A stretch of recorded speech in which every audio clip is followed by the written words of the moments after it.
Right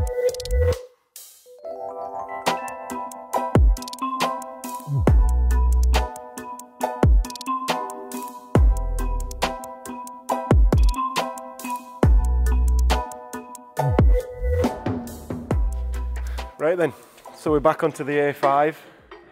In the background, Harry's doing the BMW, so that's going to be another video at some point. So while I were off, Matt were messing about,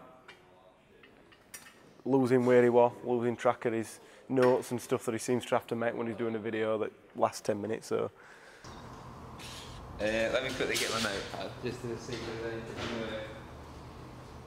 Shows how little he knows. Just to abuse him.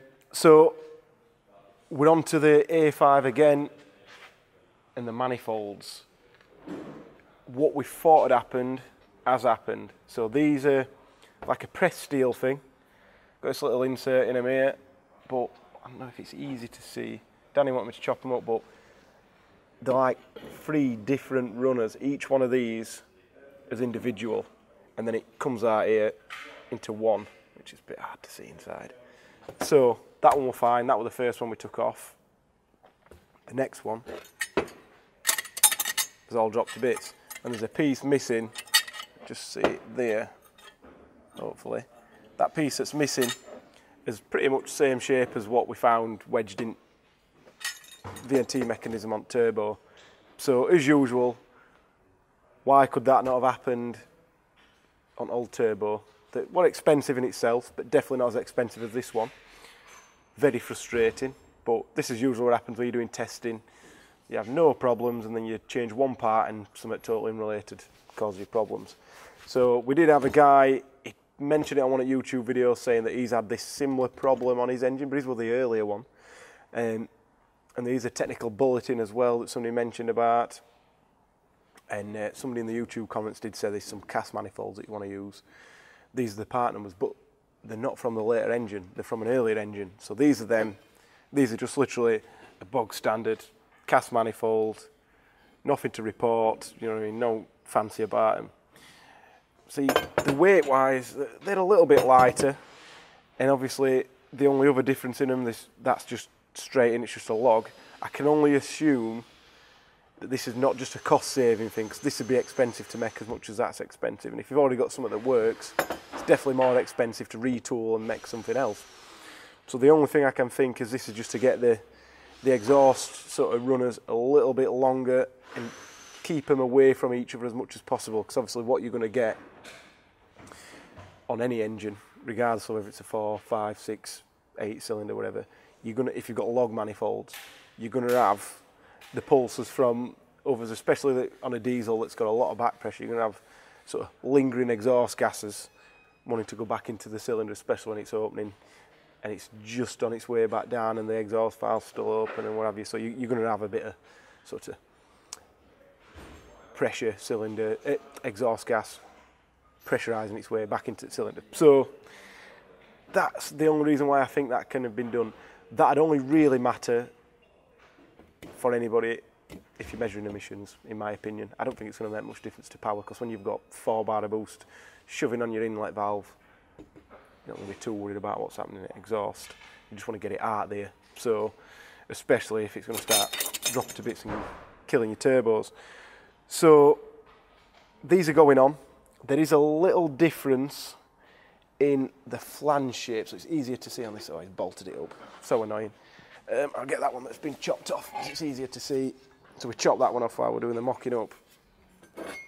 So there's a difference in flange size. So we're going to have to possibly do 1 or 2 things. And that's going to be re-drill these, but I don't quite know if there's enough material to re-drill them, or we're going to have to just chop these off and put the other flanges on.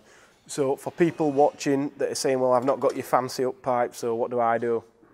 For mine, the up pipes that come with these manifolds from the factory, those will bolt straight up to the factory Y piece that you've got, that your normal turbo bolts. So you can leave that in, you don't have to take that off.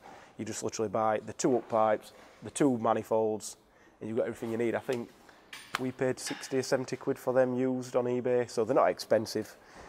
At which point we're recommending you do that, I'm not 100% sure yet, but I think the next person that wants our 28 turbo and wants us to fit it, we're at least going to mention that it ain't a bad idea to do that, especially if you're going to push it hard. But this engine's had, well, not this one, but this car has had so much hammer on track that I do think with these, what part number manifolds are these? These are the 034L, so I'm sure there's some revised part numbers. Oh, this is one of the revised part numbers. It's quite a late car on a template with this engine. It's sort of mid-ground. So whether there's earlier ones that failed and whether there's ones that are later that failed, that I think these have failed because of what we've been doing with it, not because of an inherent problem. So it's not going to be a big deal to swap them for people. It's quite a bit of labour. We're probably talking half a day's labour, maybe extra compared to fitting a turbo on one of these, maybe a little bit more, maybe 5 or 6 hours to swap them. One other thing that you do have to do, you have to take the aircon pipe off to get to them. So if you've got some gas in your aircon, that's got to go. So yeah, it's probably a bit easier at the same time. If we were doing a turbo, fuel pump, walnut blast, all that stuff, it's probably an hour could be shaved off that maybe, because you'd be taking off some of this stuff already. But it is a bit of a pig of a job, so it's not something that we're going to want to do too much of. So you'll have seen a bit of Owen taking it to bits. We'll see him putting it back together again now. So hopefully by tomorrow we'll have the big turbo back on there, running again, and then we'll actually be able to see what it does on the dyno. So fingers crossed. Whether that ends up being another video, I don't know.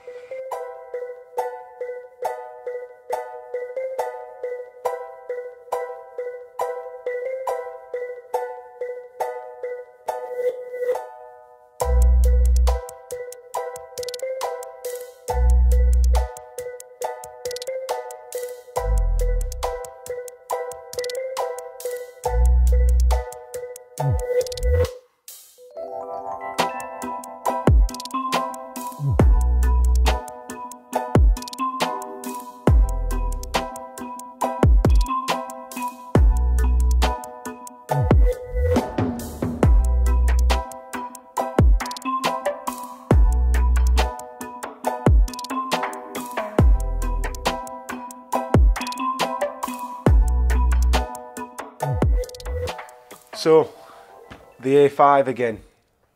I was talking earlier, very shortly, if you're watching this vlog, saying we'll have it ready next week and tomorrow, and away we go. That were a few weeks ago now. We've just been up to his eyeballs in it. This car's been back on the dyno a couple of times, playing about. The turbo's been off again because the actuator weren't doing what we expected. It's hard to see, I'm not sure if people are interested or not, but we've ended up chopping and welding these levers again, and they're not in the best of positions. So what we basically ended up doing, the range in which this turbo wants to operate, we thought we'd get away with it moving, say, half an inch. It really wants to move the full travel, so it wants to go nearly fully closed and nearly fully open, because we're having a lot of boost creep at the top of the revs. Even though it's a massive turbo, it still wanted to boost creep, which is frustrating, because once it starts creeping, it just gets worse and worse no matter what you do. So I've got it back on. Finally, Paul's had another play about with it, because we left James doing it, and it didn't quite work to plan trying to do it while it were on the car. So Paul's had another faff about with it. It still didn't get it right first time, because it still needed a bit more than we expected. And then that's created a mapping problem then, because everything had to be rescaled and rejigged to suit the longer travel and different open and closed positions. So we got it on, got it running, kept going into limp mode for lower rail pressure. So then that's what this is. We've never had a concern of it before, but that's a gauge that's from the lift pump. So what we found is now, once we start asking for any more than 90 milligrams of fuel, and that's a calibrated 90 milligrams, how much it exactly is anyone's guess, because even factory they're not calibrated as good as you'd hope sometimes. So, especially at the top end. So when we ask for more than 90, it wants to go into limp mode for low rail pressure, which it's not the high pressure fuel pump, that's fine.